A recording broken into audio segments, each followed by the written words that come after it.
गंगा संत समान चित हित अनहित नहीं को अंजल गति शुभ सुमन जिमी सम सुगंध कर दो। आदरणीय सत्संग जी प्यार से कहिए और सत्संग जी अभी आप सारे संत महापुरुष भक्तजन करीब 1.5 घंटे से इस सत्संगत के श्री चरणों में बैठ करके सदगुरु के रहमतों का जो आनंद प्राप्त कर रहे हैं, ये सदगुरु माता जी की कृपा है।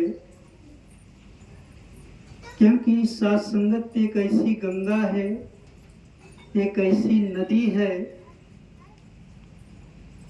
अभी तमाम सारे महापुरुषों ने इस गर्मी के बयान बखान करते चले गए हैं, लेकिन हम सारे संत महापुरुषों को यहाँ सुख मिल रहा है, यहाँ शांति मिल रहा है।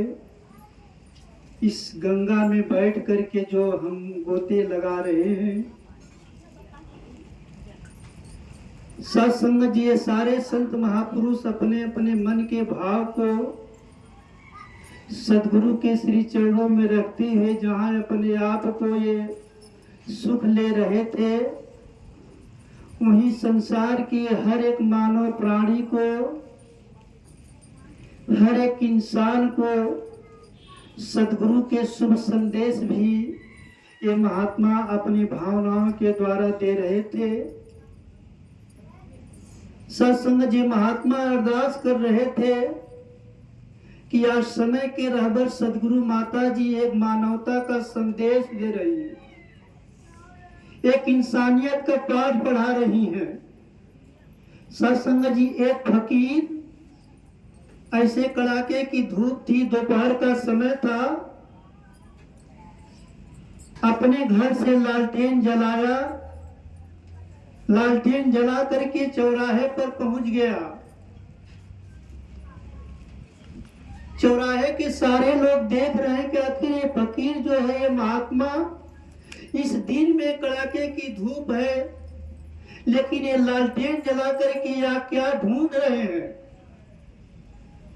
सत्संग जी आप जैसे कुछ संतों ने, महापुरुषों ने जा करके महात्मा के चरणों में अरदास किया कि प्रभु आप लालटेन जला करके दोपहर के समय आप क्या ढूंढ रहे हो। सत्संग जी वो फकीर ने बोला, महात्मा ने बताया कि मैं आदमी ढूंढ रहा हूं।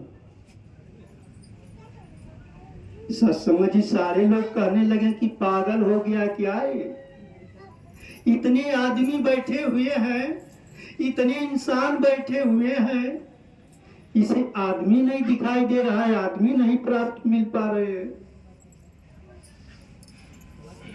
सत्संग जी सारे लोगों ने पूछा, क्या इतने महापुरुष बैठे, इतने आदमी बैठे हैं, क्या ये आदमी नहीं है?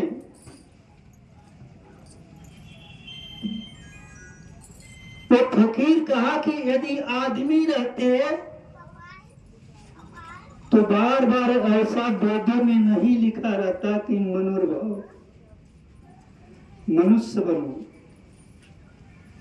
क्योंकि इंसान के अंदर इंसानियत नहीं है, इस मानव के अंदर मानवता नहीं है। अगर मानवता रहता हमारे जीवन में तो सत्संग जी मन के अंदर द्वेष की भावना नहीं रहती। एक अमीर गरीब की जो सोच है, एक ऊंच नीच की जो समझ है, सत्संग ये हमारे जीवन में नहीं रहता। अगर हम किसी इंसान से पूछते हैं कि भाई साहब क्या हाल है, आप कौन हैं, सत्संग जी, वो इंसान अपने आप को ये नहीं कहता कि मैं एक इंसान हूं। उससे जो बातें निकलती है अपने आप को कहता है कि मैं हिंदू हूं, मुस्लिम हूं, सिख हूं, ईसाई हूं, ब्राह्मण हूं, क्षत्रिय हूं, वैश्य हूं, शूद्र हूं, जैन, फारसी, जितने भी। लेकिन किसी के मुंह से हमने कभी ये नहीं सुना कि कोई ये भी कहता है कि मैं एक इंसान हूं। महापुरुषों ने कहा कि कसम कुरान की, मुझे तो मुसलमान बनना है, हिंदू हूं, हिंदू कौम की शान बनना है। अरे सभी के मुंह से ये सुनने को मैं तरसता हूं कि कोई ये भी कहे कि मुझे तो इंसान बनना है। सत्संग जी, हम संसार में आए थे क्या बनने के लिए? कहते आए थे इस जहां में क्या बना बैठा? कहीं हिंदू, कहीं मुस्लिम, कहीं सिख बना बैठा। हमसे तो जात अच्छी है परिंदों की। कभी मस्जिद पर जा बैठा तो कभी मंदिर पर जा बैठा। सब समझ, आज इंसान से अधिक मूल्यवान, अधिक कीमती सत्संग जानवर है। आप देखते हैं कि अगर एक सर को एक इंसान का काट करके बाजार में दुकान पर रख दें